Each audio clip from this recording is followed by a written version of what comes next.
Hello everyone, welcome to my channel. आज हम advance corporate accounting का चैप्टर 1 स्टार्ट करने जा रहे हैं, जिसका नाम है अमलगामेशन ऑफ कंपनीज। ये थ्योरी के पॉइंट ऑफ व्यू से बहुत इंपॉर्टेंट चैप्टर है। आपको ये बीकॉम के 4th सेम में ये बुक लगवाई जाती है, और वैसे भी अगर आप आगे नेट की तैयारी कर रहे हैं तो उसमें भी ये बहुत ज़्यादा इंपॉर्टेंट टॉपिक है। ठीक है, आइए स्टार्ट करते हैं। फर्स्ट हम देखते हैं अमलगामेशन का मीनिंग क्या है। When two or more companies similar business go into liquidation and a new company is formed to take over their business, it is known as amalgamation. इसको मैं समझाने से पहले आपको मैं एक एग्जाम्पल के थ्रू इसको समझाती हूँ, उसके बाद आपको ये लाइंस अच्छे से समझ आ जाएंगी। मैंने बहुत इजी लैंग्वेज में नोट्स बनाए हैं। ठीक है, ये देखिए, पॉज कीजिए कि ए एलटीड है और बी एलटीड है। ठीक है, दोनों नई कंपनी नहीं है, दोनों ओल्ड कंपनी है। ठीक है, ए बी उन्होंने ए और बी ने ज्वाइंट कर लिया कंपनी, और ए बी एलटीड एक न्यू कंपनी का नेम दे दिया है। ठीक है, दोनों ने आपस में बिजनेस क्या परचेज कर लिया है, पार्टनरशिप कर लिया है, जैसे दोनों ने मिल के बिजनेस क्या स्टार्ट करने की कोशिश मतलब प्रिपरेशन कर रहे हैं। तो एक न्यू ए बी एलटीड कंपनी उन्होंने बना लिया है। ठीक है, अब देखिए, व्हेन टू और मोर कंपनीज डूइंग सिमिलर बिजनेस, दो या दो से ज्यादा कंपनी सेम बिजनेस कर रही है।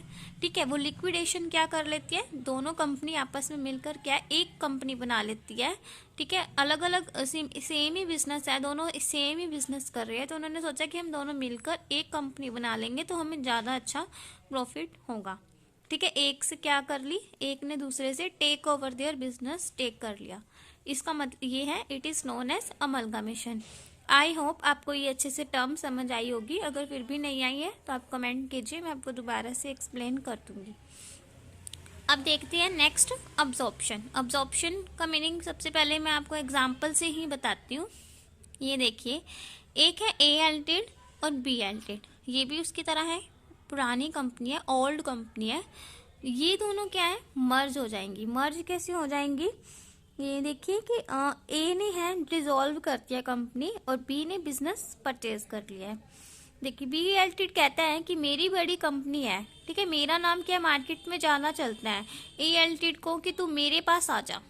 बी कहता है कि मेरी बड़ी कंपनी है, ए को तेरे एज कम्पेयर टू ए के, ए को कहता है कि तू मेरे पास आ जा, हम पुराने नाम से बिजनेस करेंगे, बी एलटीड के नेम से बिजनेस करेंगे। ए को कहता है कि मेरे पास आ जा, मतलब मैं तेरे को अपने साथ ही जो मिला लेता हूँ, तो ए वाला नाम है ना वो ए खत्म कर दे।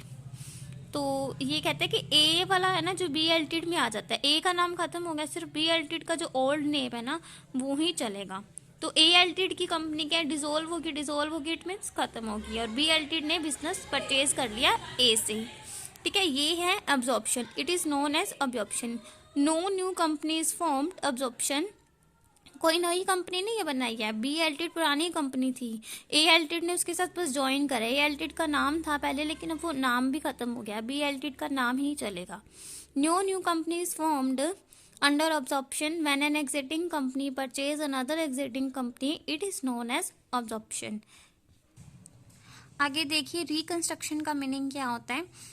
It is an intertangling of a different nature. The object is not to bring about a combination of company, but they recognize a company which has suffered her losses, which have to be written off. Reconstruction का मतलब क्या होता है कि ये एक different nature की है।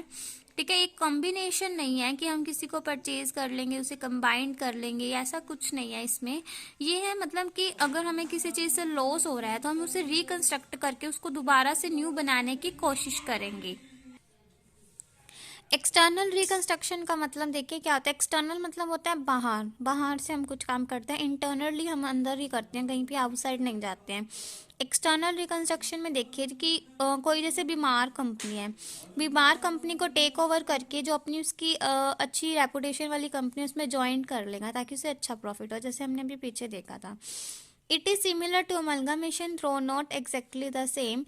In external reconstruction, a new company is formed for the express purpose of taking over their business of an existing sick company. ठीक है, न्यू कंपनी एक बना लेते हैं सिक कंपनी को टेक ओवर करके।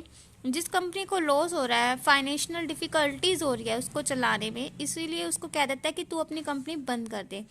ALTD कंपनी क्या है, बंद हो गई है और न्यू कंपनी फॉर्म्ड हो गया AALTD। ठीक है, उसने बिजनेस परचेज कर लिया, उससे एक न्यू कंपनी का नेम दे दिया AALTD। ठीक है, अब मैं देखिए इंटरनल रिकंस्ट्रक्शन का मतलब क्या होता है। इंटरनली हम अंदर से ही काम करते हैं, कोई न्यू कंपनी नहीं बनाते हैं।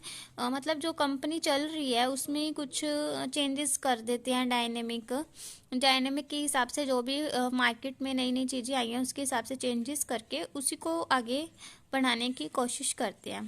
Thank you so much for watching this video. I hope आपको वीडियो अच्छी लगी होगी। नेक्स्ट टॉपिक हम अगली वीडियो में डिस्कस करेंगे। प्लीज़ मेरे चैनल को सब्सक्राइब कीजिए, वीडियो को शेयर कीजिए एंड लाइक कीजिए। Thank you so much.